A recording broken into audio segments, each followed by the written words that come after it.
What's going on, sports fans? We're talking spring football here on Vernon Speak Sports. Want to give a shout out to my fearless and true gang, War Eagle. And it's all about defense as we go into the second week of spring practice for the Auburn Tigers. And, you know, there's a lot of buzz on the plains right now that there's just a different attitude this go around.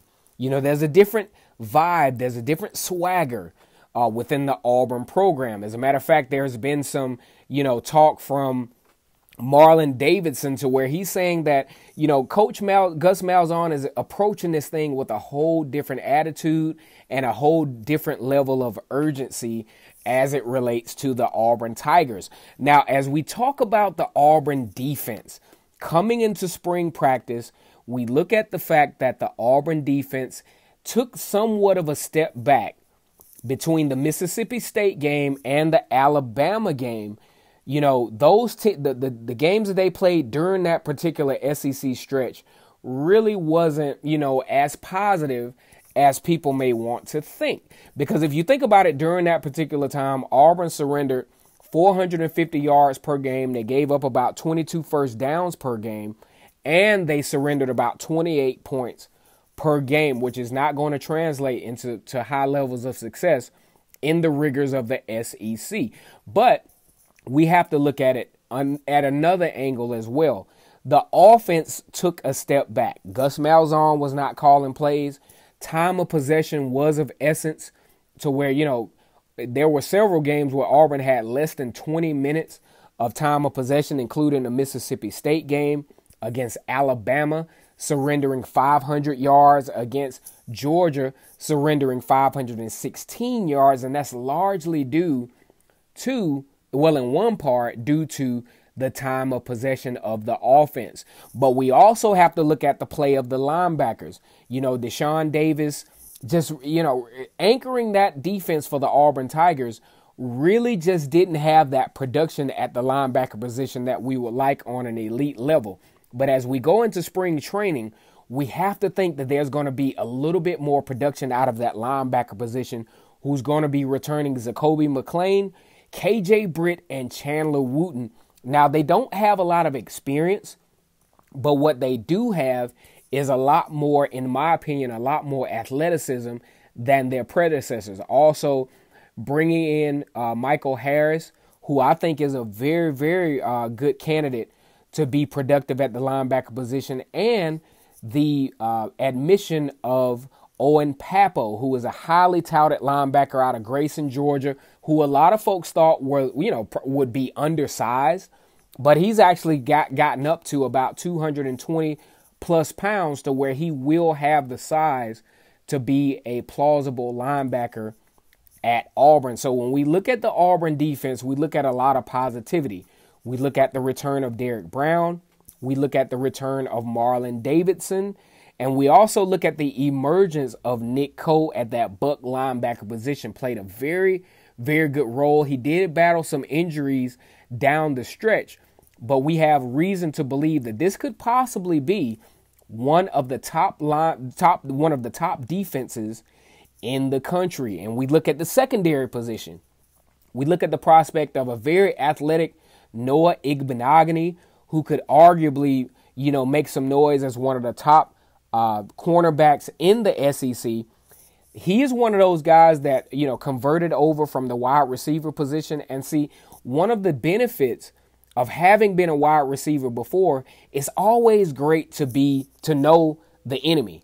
And if you've been a wide receiver before, you kind of know the tendencies of wide receivers. If you look at that interception that Noah Igbenogany made against Texas A&M, that's just positioning.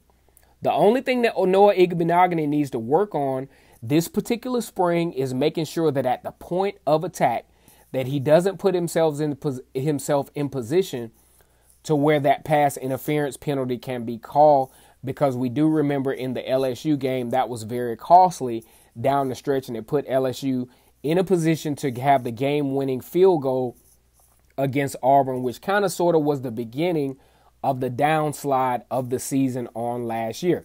So the biggest thing we want to know also going into the second week of spring is, how is Owen Pappoe? There hasn't been a lot of buzz around him, how is he emerging and how is he adapting, transferring his athleticism from the high school ranks to the college ranks? That's a big question that we want to know going into week 2 of the spring practice. Now, when you look at this thing, you look at a lot of experience that is coming back. Marlon Davidson, Tyrone Truesdale, Derrick Brown, Nick Coe, Zacoby McClain, Jeremiah Denson, and Daniel Thomas. You have all of these guys who have played in very high consequence games. A lot of these guys played against Clemson, have played against Alabama, and played against Georgia, to where the Auburn defense is poised to have probably one of the better outcomes that Auburn has had in recent history. So when we look at the spring football and we look at the experience of the Auburn Tigers coming back, you really have the prospect of having a very strong, a very sound defense. You have experience, and you have guys who are very physical at the point of attack. So one thing I'm very excited about is KJ Brit, who is probably going to give Auburn that sideline to sideline look, kind of like the linebacker from Georgia from a couple of years ago, who could pace sideline to sideline. That did a great job for the Georgia Bulldogs back in 2017. So all in all, I think the Auburn defense is in a great place. You have Christian Tutt that played a very huge role late, early, kind of mid-season. He started to take on that starting role. Of course, he had some fundamental issues, but hey, he transferred. He's transferring his talent from high school to the SEC ranks, and that guy that I was talking about was Roquan Smith from Georgia, the linebacker, who was very good from sideline to sideline. And that's what we expect from KJ Brit this year. But as we go on to looking at Christian Tutt, very good talent. He had a lot of reps as a freshman. He even had that big interception against Southern Miss. And I think he's going to really emerge as a very, very good piece to the cornerback picture. Also, you look at Javaris Davis, who's going to be sitting out this spring because he's nursing a hamstring injury, one of the fastest players in the country. He can anchor that nickelback position, but he's also very, very versatile to where he can also play a boundary cornerback position as well.